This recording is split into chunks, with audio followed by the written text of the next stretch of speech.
جب تمہاری مشکلات حد سے بڑھنے لگے تو سمجھ لو کہ اللہ تمہیں کوئی بلند مقام دینے والا ہے۔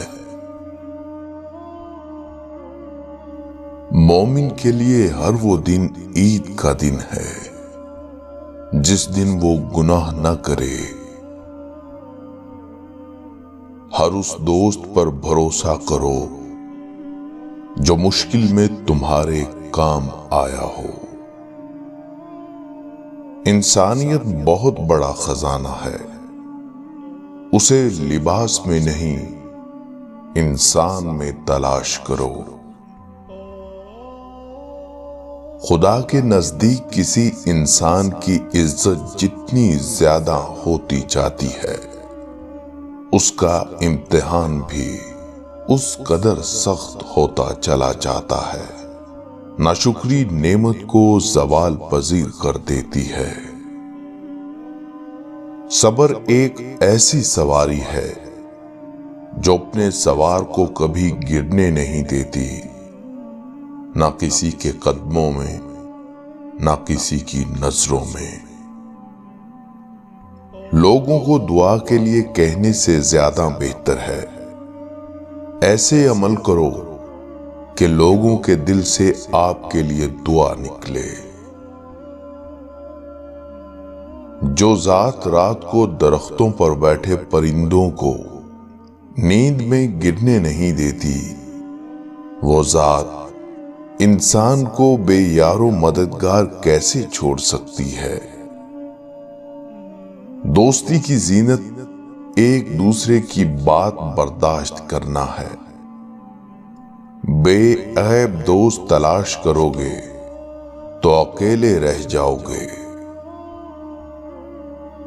جو تمہیں خوشی میں یاد آئے سمجھو تم اس سے محبت کرتے ہو، اور جو تمہیں غم میں یاد آئے تو سمجھو وہ تم سے محبت کرتا ہے۔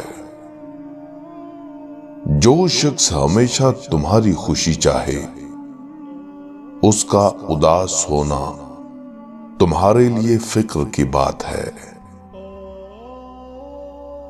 بڑا انسان وہ ہے جس کے سامنے کوئی دوسرا اپنے آپ کو چھوٹا محسوس نہ کرے۔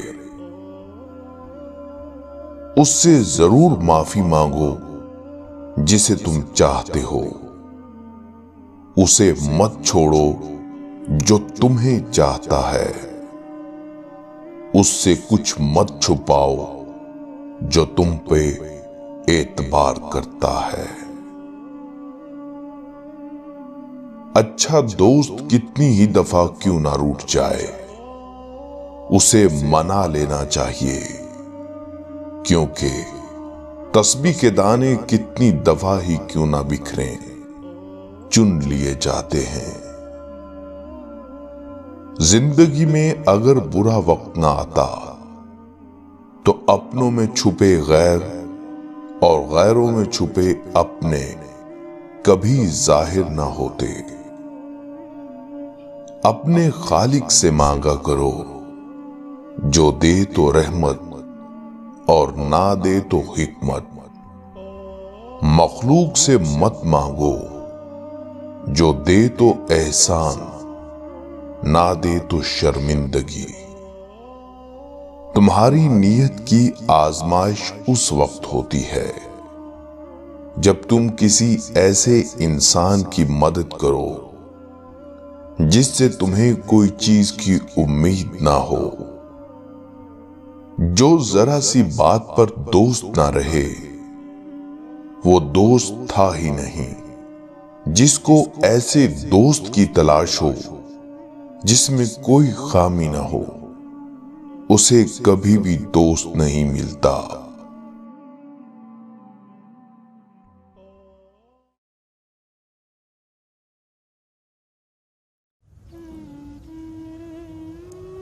ماں ایک غزل ہے جو سننے والے کے دل میں اتر جاتی ہے۔ جی کرتی ہے ہاں کرتی ہے، ایسا تو صرف ماں کرتی ہے، پیار تو ہے ماں کی ممتا، دنیا کہاں پیار کرتی ہے۔ ماں کا حق ادا کرتے رہو،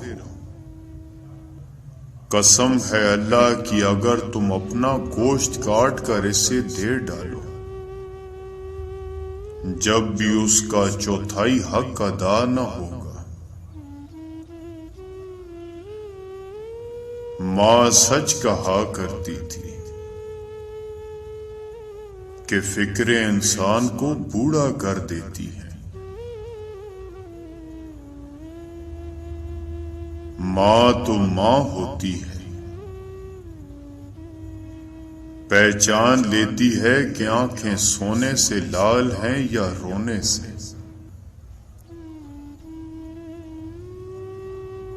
اللہ نے ماں کو ایسا رتبہ دیا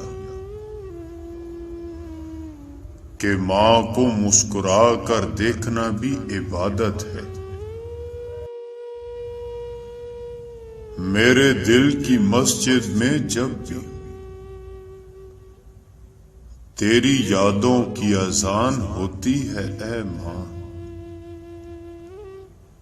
میں اپنے ہی آنسوؤں سے وضو کر کے تیرے جینے کی دعا کرتا ہوں۔ ماں باپ کی جتنی ضرورت ہمیں بچپن میں ہوتی ہے، اتنی ہی ضرورت ان کو بڑھاپے میں ہماری ہوتی ہے۔ اگر تمہاری ماں تمہارے غصے کی وجہ سے تم سے بات کرتے ہوئے ڈرتی ہے تو پھر تم افسوس کرو، کیونکہ تم نے اپنے ہاتھوں مغفرت کا دروازہ بند کر دیا۔ رشتوں میں سب سے افضل رشتہ و درجہ ماں کا ہے۔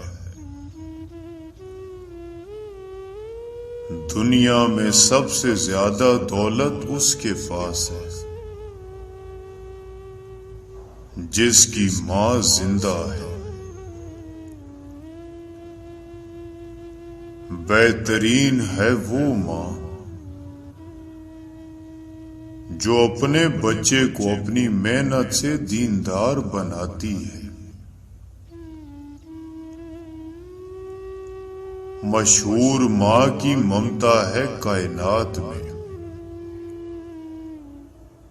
بے لوث کوئی پیار ہے تو ماں کا پیار ہے۔ لٹا کے عمر کی دولت وہ خالی ہاتھ بیٹھی ہے، کسی ظالم کی جنت یوں سرے بازار بیٹھی ہے۔ میری عمر بھی مالک میری ماں کو عطا کرنا، وہ ہوگی دعا دے گی، وہ ہوگی وفا دے گی۔ ابھی زندہ ہے ماں میری مجھے کچھ نہیں ہوگا، میں گھر سے جب نکلتا ہوں دعا بھی ساتھ چلتی ہے۔ بسم اللہ الرحمن الرحیم۔ السلام علیکم۔ امید ہے آپ خیریت سے ہوں گے، اور ہماری دعا بھی ہے کہ اللہ کریم آپ کو سدا عافیت کے سائے میں رکھے۔ پیارے دوستو، ہر شخص اللہ کا محتاج ہے، اور زمین و آسمان کے سارے خزانے اللہ تعالیٰ ہی کے قبضہ میں ہیں۔ وہی سائلوں کو عطا کرتا ہے۔ ارشاد باری تعالیٰ ہے، اللہ بے نیاز یعنی کسی کا محتاج نہیں، اور تم سب اللہ کے محتاج ہو۔ انسان کی محتاجی اور فقیری کا تقاضا یہی ہے کہ بندہ اپنے مولا سے اپنی حاجت و ضرورت کو مانگے اور اپنے کسی بھی عمل کے ذریعہ اللہ سے بے نیازی کا شائبہ بھی نہ ہونے دے۔ اللہ تعالیٰ نے سورہ فاتحہ میں اپنے بندوں کو نہ صرف دعا مانگنے کی تعلیم دی ہے بلکہ دعا مانگنے کا طریقہ بھی بتایا ہے۔ اللہ کے یہاں دعا سے زیادہ کوئی عمل عزیز نہیں ہے، یعنی انسانوں کے اعمال میں دعا ہی کو اللہ تعالیٰ کی رحمت و عنایت کو کھینچنے کی سب سے زیادہ طاقت ہے۔ بلکہ حضور اکرم صلی اللہ علیہ وسلم نے ارشاد فرمایا، تم میں سے جس کے لیے دعا کا دروازہ کھل گیا اس کے لیے رحمت کے دروازے کھل گئے۔ اور اللہ کو سب سے زیادہ محبوب یہ ہے کہ بندہ اس سے عافیت کی دعا کرے۔ لہذا کیا آپ 70,000 فرشتوں کی دعا حاصل کرنا چاہتے ہیں؟ وہ بھی صرف 3 منٹ میں، بلکہ آپ کی ہر حاجت بھی اس عمل سے پوری ہوگی۔ یہ قرآنی آیات جن کے پڑھنے سے ہر چیز آپ کی ہو جائے گی، ان آیات کو پڑھنے سے آپ کے منہ سے جو بھی دعا نکلے گی، اللہ پاک سے جو بھی مانگو گے، اللہ پاک آپ کی ہر جائز خواہش اور حاجت پوری فرما دیں گے۔ تمنا اور خواہش ہر انسان کے اندر بستی ہے، اور ہر انسان کوئی نہ کوئی خواہش لیے زندگی گزار رہا ہوتا ہے۔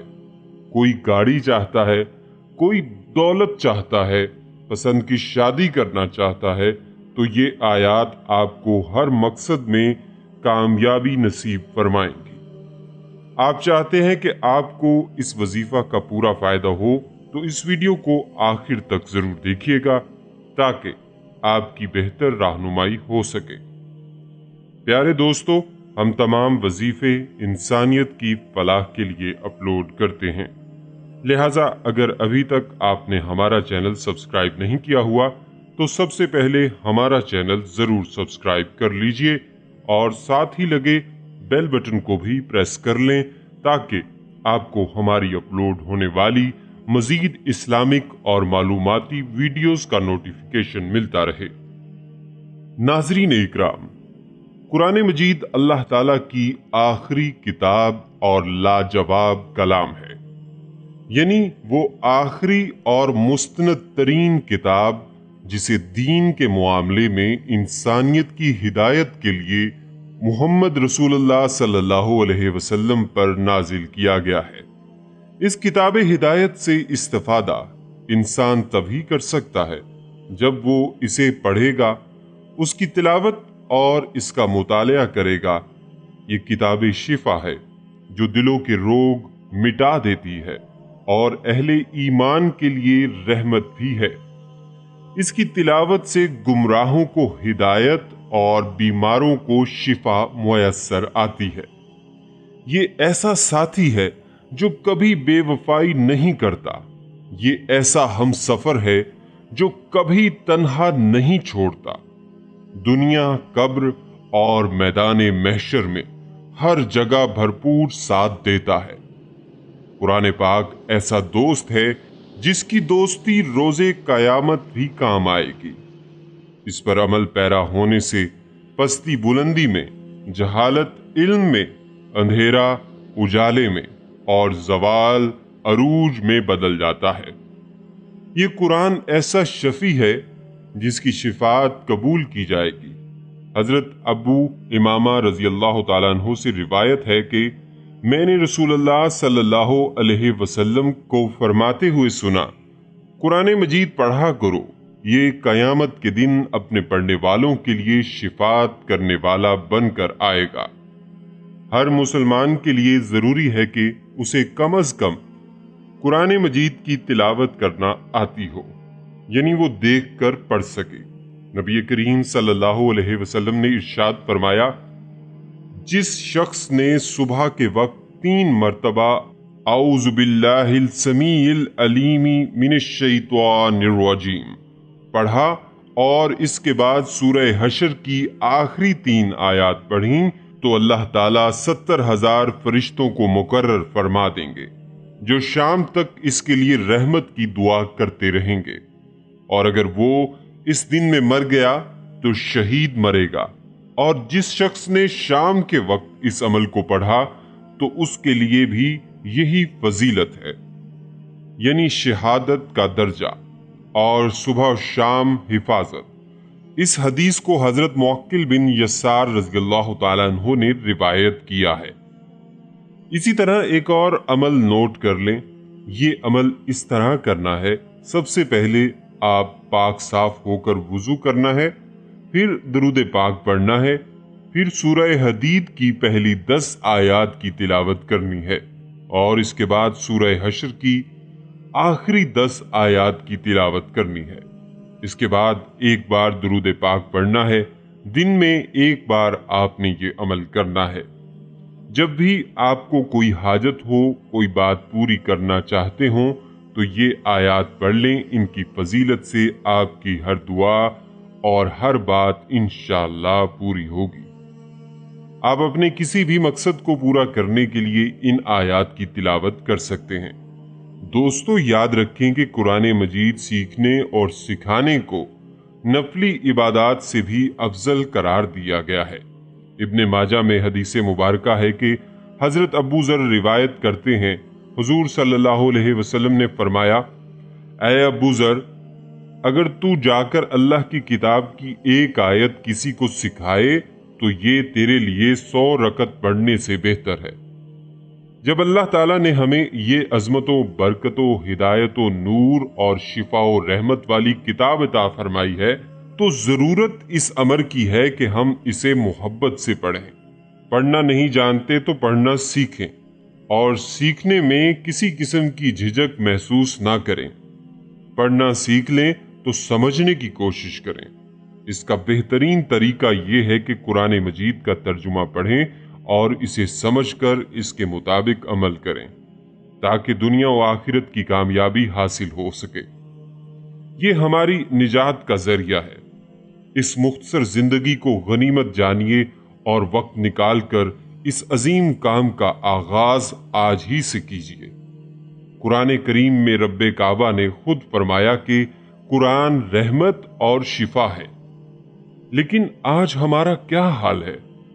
ہم بیماریوں کی دوا کرنے کے لیے طبیبوں، ڈاکٹروں کے پاس تو جاتے ہیں، لیکن قرآن پاک پڑھتے تو کیا، کھول کر دیکھتے بھی نہیں ہیں۔ ہمیں دوا کے ساتھ ساتھ تلاوت قرآن سے بھی لازمی برکتیں لینی چاہیے۔ ہمیں غور کرنا چاہیے کہ آج ہمارے گھر میں بیماریاں اور پریشانیاں قرآن کی تلاوت نہ کرنے کے سبب تو نہیں۔ بہرحال دعا ہے اللہ تعالی ہمیں قرآن پاک پڑھنے کی توفیق عطا فرمائے اور قرآن مجید کا صحیح فہم حاصل کرنے کی توفیق عطا فرمائے، آمین۔ دوستو، اگر یہ عمل پسند آیا ہو تو اسے اپنے دوستوں کے ساتھ شیئر ضرور کریں، کیونکہ مخلوق خدا کی بے لوث خدمت کا جذبہ آپ کی بگڑی بنا سکتا ہے۔ شاید آپ کا ایک عمل کسی کی کھوئی ہوئی زندگی واپس لوٹا دے۔ اور اگر آپ ہمارے چینل سبسکرائب کر چکے ہیں تو اپنی رائے سے ہمیں کومنٹس کے ذریعے ضرور آگاہ کیجیے گا۔ کومنٹس میں آپ ہم تک اپنے سوالات بھی پہنچا سکتے ہیں۔ ہمارے چینل کو اسی طرح دیکھتے رہیے۔ ہم پھر حاضر ہوں گے ایک نئے ٹاپک کے ساتھ۔ اپنا بہت سا خیال رکھیے گا۔ السلام علیکم ورحمۃ اللہ وبرکاتہ۔ بسم اللہ الرحمن الرحیم۔ إني وجهت وجهي للذي فطر السماوات والأرض حنيفا وما أنا من المشركين۔ الله أكبر، سبحانك اللهم وبحمدك وتبارك اسمك وتعالى جدك ولا إله غيرك، أعوذ بالله من الشيطان الرجيم، بسم الله الرحمن الرحيم، الحمد لله رب العالمين،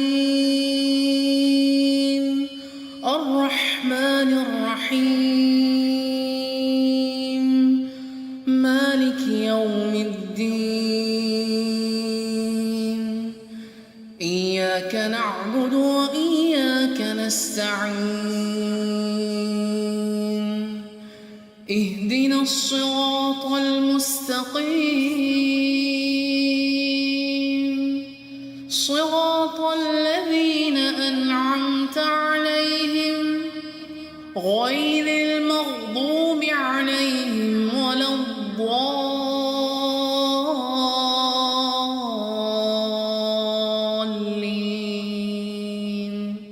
آمين. بسم الله الرحمن الرحيم قل هو الله أحد الله الصمد لم يلد ولم يولد ولم يكن له كفوا أحد. الله أكبر. سبحان ربي العظيم سبحان ربي العظيم سبحان ربي العظيم. سمع الله لمن حمده ربنا لك الحمد. الله أكبر. سبحان ربي الأعلى سبحان ربي الأعلى سبحان ربي الأعلى. الله أكبر. التحيات لله والصلوات والطيبات. السلام عليك أيها النبي ورحمة الله وبركاته. السلام علينا وعلى عباد الله الصالحين. أشهد أن لا إله إلا الله وأشهد أن محمدًا عبده ورسوله. اللهم صل على محمد وعلى آل محمد كما صليت على إبراهيم وعلى آل إبراهيم إنك حميد مجيد. اللهم بارك على محمد وعلى آل محمد كما باركت على إبراهيم وعلى آل إبراهيم إنك حميد مجيد.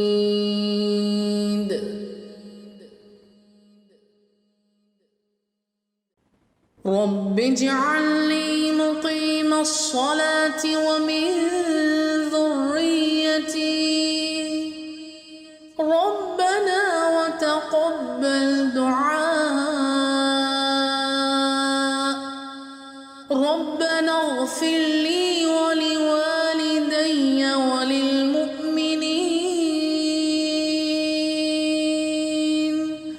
وللمؤمنين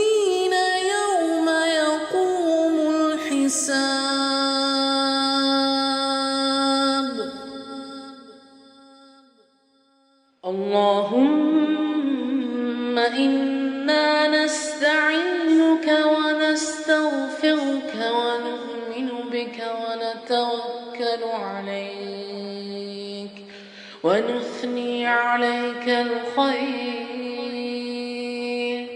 ونشكرك ولا نكفرك ونخلع ونترك من يفجرك اللهم إياك نعبد ولك نصلي ونسجد وإليك نسعى ونحفد ونرجو رحمتك ونخشى عذابك إن عذابك بالكفار